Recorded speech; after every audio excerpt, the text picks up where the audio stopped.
If you do these 5 things when you're alone, your intelligence is rarer than you think. It is quieter, it is slower, it often feels deeply uncomfortable. People with a rare level of brain power rarely look like the classic genius. Instead, they use private mental habits. These habits are often invisible to others.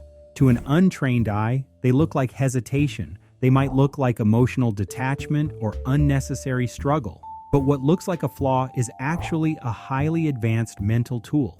You might find yourself doing these 5 specific things when you are alone. If you do, your intelligence is far rarer than you realize. 1. You learn new things by testing. You gain knowledge through the hard work of memory retrieval. You do not rely on the false feeling of simply recognizing something.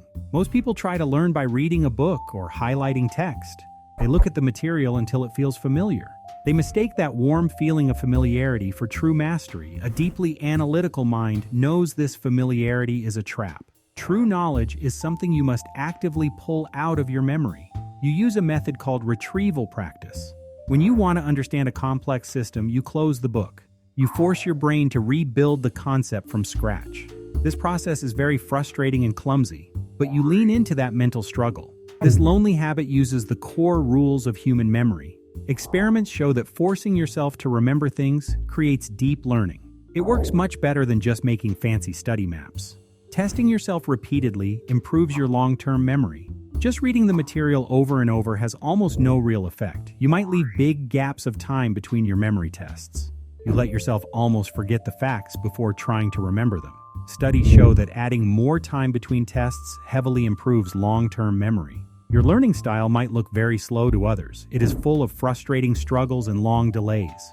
But you are permanently building those facts into your deep mental structure. 2. You zoom out. You step outside of your own emotional storms using self-distancing. When sudden stress hits, the human nervous system usually panics. The normal reaction is to drown in your own feelings. People ask themselves why this terrible thing is happening to them. Overthinking becomes the only activity they manage. But you have built a strange mental reflex.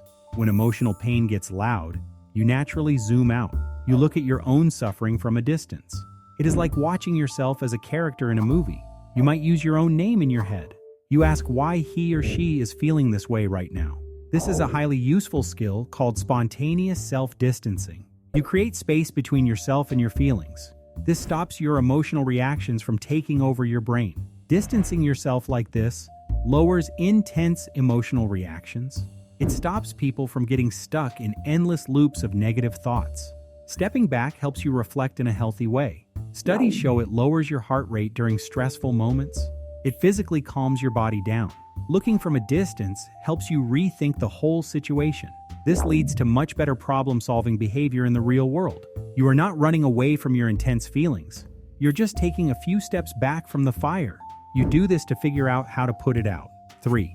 You turn opinions into predictions. Our culture demands absolute answers. The intelligent mind fights the urge to deal in extreme certainty. Most people make broad statements when facing an uncertain future. They say something will definitely happen. If you have a rare kind of intelligence, you hate that certainty. Instead, you naturally think in terms of odds. You ask yourself what the exact percentage of likelihood is. You also ask, what specific proof would change that percentage? This is not just being indecisive, it is a highly accurate way to view the world. You use the same mental habits as the world's best forecasters. Researchers have found that training people to think in probabilities changes everything. You can teach people to assign specific percentage estimates to guesses. Tracking predictions makes people much better at forecasting. Even a simple 1-hour training session on thinking in chances helps. It improves a person's accuracy for well over a year. Doing this in everyday life feels lonely. Your friends might want you to fully agree with a certain outcome.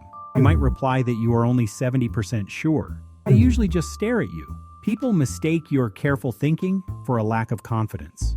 They do not realize your hesitation makes your predictions accurate over time.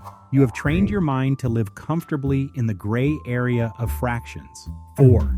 You practice the quiet art of intellectual humility. You carefully separate your ego from your beliefs. For most people, a belief is a piece of their identity. Challenging their belief feels like threatening who they are. That is why most people react to new facts with anger. A genuinely rare mind experiences something entirely different. You have the ability to see the limits of your own knowledge. You feel a deep duty to change your views. You update your beliefs when new evidence comes along. This does not mean you have low self-esteem. It is the deep understanding that being wrong is temporary. You see changing your mind as a mental upgrade. You might openly admit you made a mistake. When you do this, others might call you inconsistent, yet this habit protects your mind from modern mental decay. It lowers your chances of believing false information. Research shows it makes you act based on actual evidence. Dropping your ego helps bring people together. It lowers your chances of falling for wild conspiracy theories. You refuse to tie your personal worth to your current guesses. This keeps the door to learning permanently open. You face the short-term social awkwardness of admitting you were wrong. You do this to get the long-term reward of actually being right. 5. You name your emotions. You map out your feelings with intense emotional precision. People often think highly intelligent individuals are cut off from their feelings. The truth is usually the exact opposite. You take your feelings apart with the careful skill of a surgeon. When processing a difficult day, you do not use simple words like bad or upset. Those basic words are too blunt for your mind. Instead, you name your feelings with extreme care. You look for the exact right word to describe the pain. You know the difference between feeling sad and feeling deep grief. You notice the difference between feeling nervous and feeling overwhelmed. This sharp focus is called emotional granularity. Research shows that people who name feelings precisely regulate their emotions much better. They adjust to social problems faster than other people. By naming the emotion perfectly, you hand your brain a clear map. This exact map helps you cope with daily stress. It allows you to handle feelings based on the exact situation. Putting your complex feelings into exact words changes how you handle stress. Brain scan studies show that naming your feelings calms the amygdala down. The amygdala is the fear center of your brain. Naming feelings also activates a different part of the brain. It turns on the area that helps control and regulate your emotions. You use your brain's highest tools to calm your nervous system. You might see your own private habits reflected in these specific behaviors. If so, you have probably spent a lot of time feeling different. That is time spent upgrading your mind, and doing so using tools that are essential to handle our very complex world. They give you grace, accuracy, and deep mental toughness. You do these quiet things alone in the dark of your own mind. You predict, update, struggle, watch, and carefully name your world. These are the very habits that give you real power. They help you understand life in a way that very few people ever will. If you saw a piece of yourself in these quiet reflections, consider sticking around. You can subscribe to the channel for more videos on human psychology. Thank you so much for being here, and thank you for taking the time to listen.